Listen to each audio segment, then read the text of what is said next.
question to Farooq. Yes. I presume you're the chairman. Oh, Are you? I'm not really. But Yeah, I'm sorry. hoping you ask him so that I've not gone into your Sorry. website, but Sorry. a couple of questions.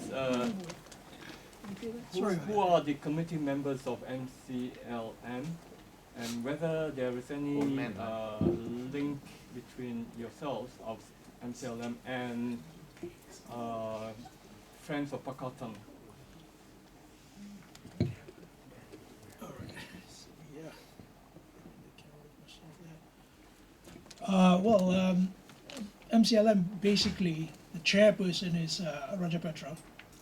The president is Haris Ibrahim, who's based in Malaysia. The secretary is Yolanda. The treasurer is Natalie, who's standing over there. And there are a few other committee members. In terms of working with Friends of Pakatan Rakyat, I mean, yeah, you do see a few of the same people here and there. But the causes are independent. I mean, we will work with Friends of Pakatan Rakyat insofar as it follows the agenda of MCLM. Thank you. Any further questions? I mean, you could wait for Roger Petra, or you can ask. Sure, myself. What you have rejected by the Pakatan Rakyat's party to accept you as one of their candidates, what are you going to do? Well, in my understanding of how MCLM works, the purpose of a political party is to get his candidate elected. Yeah? So for them to do so, they need support. And to get, political parties who are not bankrolled are generally it's very difficult to get support. In fact, some of the by-elections they claim they lost because of lack of organization, lack of support, etc. The MCLM, yes, it is a single organization, but it is also backed by several NGOs. I mean, Haris Ibrahim has marshaled a whole series of NGOs back there in Malaysia, and we hope once the political parties are game, they're willing to field our candidates, we will throw our support behind them and help them win the seat. So that's. They refuse, because they know that their own candidates within the party. Well, currently we have not actually come to that position yet, so we're not sure exactly how. Let's say they only select a few, some of your candidates are not being selected. Like I said, it's not been formulated yet. I mean, Roger Petra may have a view on that. Not going to contest as a third party, is it? Sorry, no. Again, that's the three-corner fight question, which I Roger. would not appreciate that. Right. Maybe we should wait for Roger Petra to get back to because I don't have the authority to say anything like that. Yeah. Any other questions? Rather than Marisan. Pakatan Rakyat must have a leader, isn't it? No, what he's No, I asking think is. there's a misunderstanding You here. have three parties without a leader. Anwar is the leader. I'm not the leader of the Anwar is the opposition. leader Yeah, of the group. There's a misunderstanding. So if you don't mind, we'll handle that gentleman's question first. Yes. Sorry about that. The question is. That gentleman asked, if our candidates who we propose to the opposition parties or to the political parties, if they are rejected, what is our next step? Some candidates. Well, our job is to offer what we would consider as quality candidates. If the opposition feels they have better candidates than some of the candidates they fielded in the last elections, then the job's done, isn't it? Our job is to give the benchmark, to set the standards of what kind of candidates should be fielded. And they come and say, well, actually your candidates are not good enough because our party has got even better than that, the candidates. Then we would have played the role of pressure group in the sense that now we are forcing the political parties to match our candidates, to either give the same or better quality candidates for the next election. So you don't need our candidates, fine. Whatever the case may be, if the political parties can come up with better candidates or equally good candidates, wouldn't we have achieved what we're trying to achieve anyway?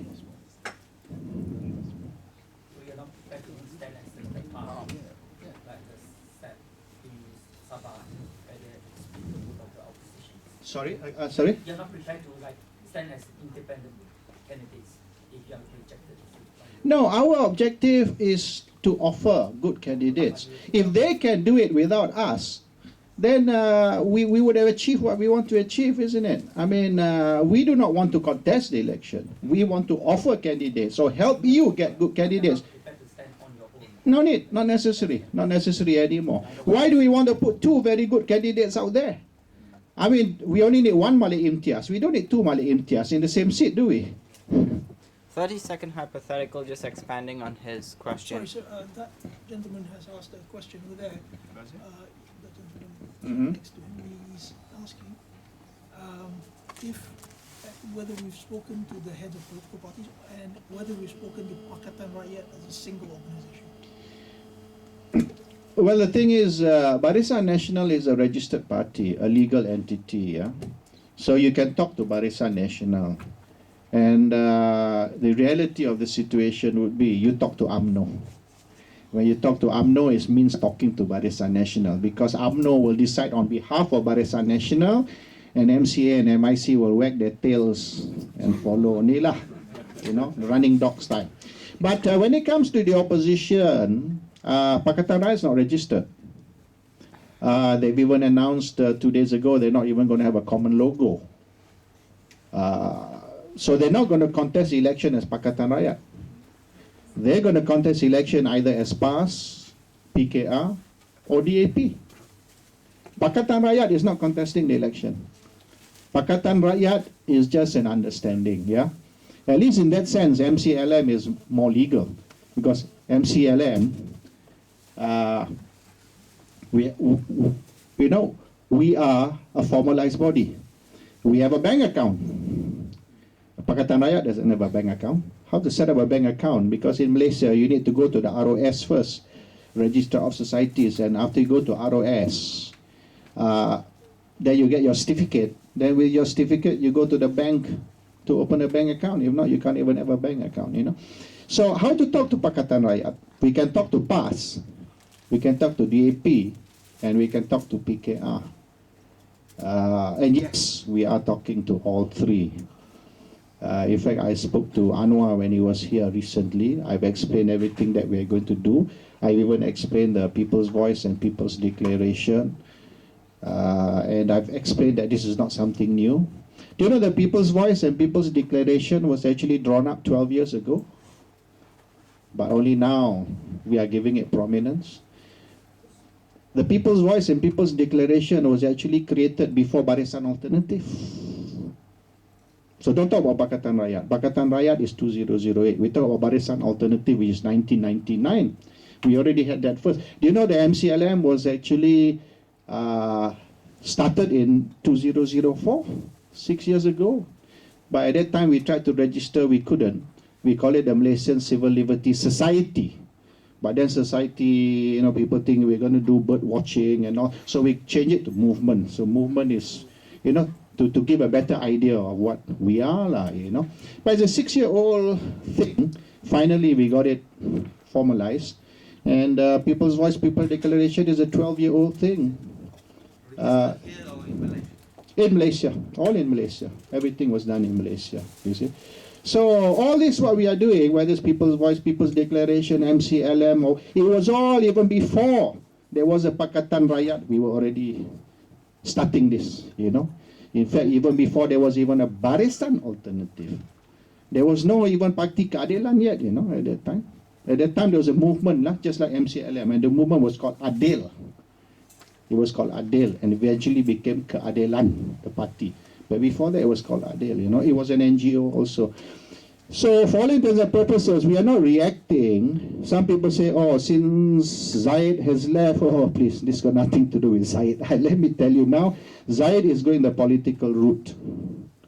We are going the non-political route, or non-political party route. It's two different. And he said he's launching his new party in January. So I don't know what his plans are for the future, but what we are doing is a follow-up or a continuation of something that we have. Yes, and we are talking to the political parties, but like I said, if they say thank you very much, but no thank you, wow, you think your candidates, your 15, 20, 30 candidates, you think so terror. I got better ones, and this is my list of candidates. We look at it, we say, okay lah, you beat me lah. Your candidates, we take our head off lah. We can't beat your candidates. Yeah, carry on. I mean, but what's one important point that we have now been able to pressure the political parties into providing or offering better candidates. If not, the political parties will just muat sumbat only. You know, you happen to be walking from the toilet, they see you, hey, come. You go and contest there.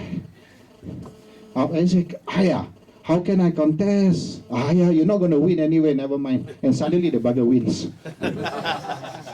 So that's the reality of 2008, which we don't want repeated. Okay. And then it becomes kata. Yeah, and he becomes yang berhormat. No, And- yang kata. Yeah lah, yang berhormat, and then he becomes katak lah.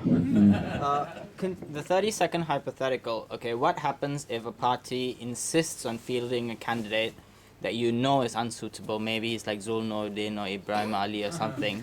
You know he's unsuitable, but for internal party reasons, they have to field him, so they insist on fielding him. You have a better alternative, but they refuse.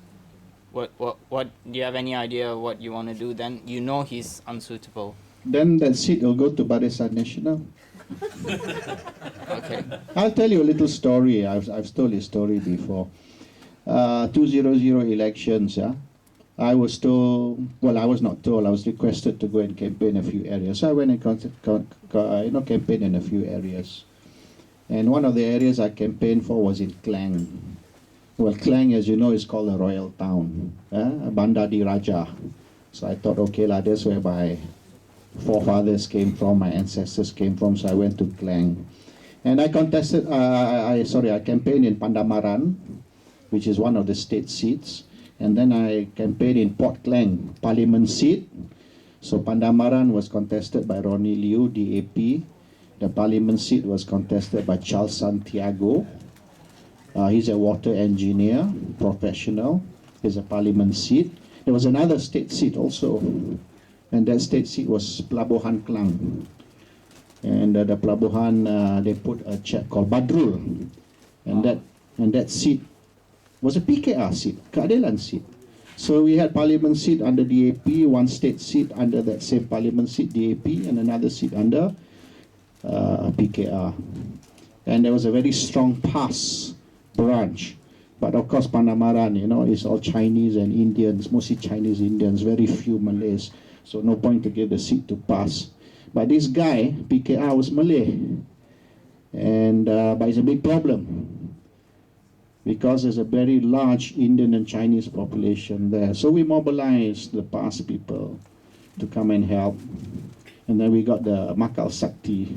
So we had the Indian boys, riding their bikes, the Mat-Rempet Indian boys riding their bikes, the Makal Sakti. They were wearing PAS t-shirts, They were wearing PAS t-shirts, carrying PAS flags. And they go around campaigning. And it was quite funny looking at them shouting, Allahu Akbar, Bakal Sakti. So the Hindu boys, And then we went to the temple. I had to give charamas in the temple, Chinese temple. And there we are standing up in the temple there, with all the Buddhas all over the place. And then there we were, past people, and we all were giving ceramah. So it's like, wow, you guys come to the temple to give ceramah, So it was quite a nice multiracial, multi-religious culture that we developed. And then they said, okay, looks like we are okay here, but there's one more seat, we have big problem. And there's a PKR seat, which is under the state of Port Klang. So my wife and I drove there about 12:30 in the middle of the night, after midnight, went to meet the Chalon. And we saw the Chalon. My wife looked at me, I looked at my wife, and said, serious, got no other person. He's so pathetic. He said, yeah, but if he doesn't win, he'll drag the whole thing down. Then we lose the parliament, because you can't win, lose the state seat and win the parliament. So Charles Santiago might lose. So we campaigned for him. And the weakest link, of course, was a kampung called Kampung Raja Uda. Now, for your information, Raja Uda was my grandfather, Raja Tun Uda, my father's father. Yeah, I see Lawrence smiling there. He knows who Raja Uda is. So I went there and it was raining, raining, and we were standing in the rain soaked. But the beautiful thing, the crowd was also getting soaked and none of them ran away. And I was saying that, Kampung Raja Uda, this is my grandfather's kampung. It's named after my grandfather. But since the elections until now, since Merdeka until now, since independence, this kampung has always voted Barisan. Since Merdeka, has always voted Barisan. I want for the first time in history this kampung to vote opposition. And this is my calon, Badrul. And there was Badrul standing there going like, and I had to tell him, hey, wake up lah. I say, you vote for Badrul. And if you don't vote for Badrul, if again this kampung goes to Barisan National, I will never step foot in this kampung again, and I want you to remove this name from Kampung Raja Uda. I do not want to degrade my grandfather's name by having this kampung voting Barisan. Wow, for the first time in history, they voted opposition. And Badrul won. And when they announced the results, he was missing. So I had to run to his house, knock on the door many times. Finally, they almost broke down the door. Then he got up, opened the door. He was sleepy. He said, apa hal? He said, why are you here? You should be at the counting center. He said, buat apa? You menang. Huh? Saya menang? Yeah. So we quickly dragged him to go and announce the winner. The next day, he was missing again. He was having dinner with UMNO people. And after a short while, he resigned and joined UMNO. So, seriously, if you put another Badrul-like character there, and if I have somebody like Malik Imtiaz against that Badrul, would you really fault me for going into three-corner fight and beating the shit out of a person like Badrul? And I think we deserve to engage them in three-corner fight. I'm using this as the worst-case scenario. If you put another, as you said, another Zulkifli Nordin. Zulkifli Nordin, my wife scolded the guy. My wife, he was wearing the white skull cap. My wife says, hey, and this was during a PKR meeting, convention, and there was all the PKR leaders, Datuk Kamarul was there, all the PKR leaders were there, and my wife scolded him and said, hey, remove that white skull cap of yours, you don't deserve, you're a disgrace to Islam. And he went all red and he was walking, came back, and my wife scolded him. I mean, even my wife, who was born a Catholic, converted to Islam, can tell a so-called pejuang Islam that you're a disgrace to Islam. All talk. And now what happened? He abandoned the opposition. So look, these are the characters we were against, but we felt because of the party's sake we support them. And what happened in the end? They win, but they leave us.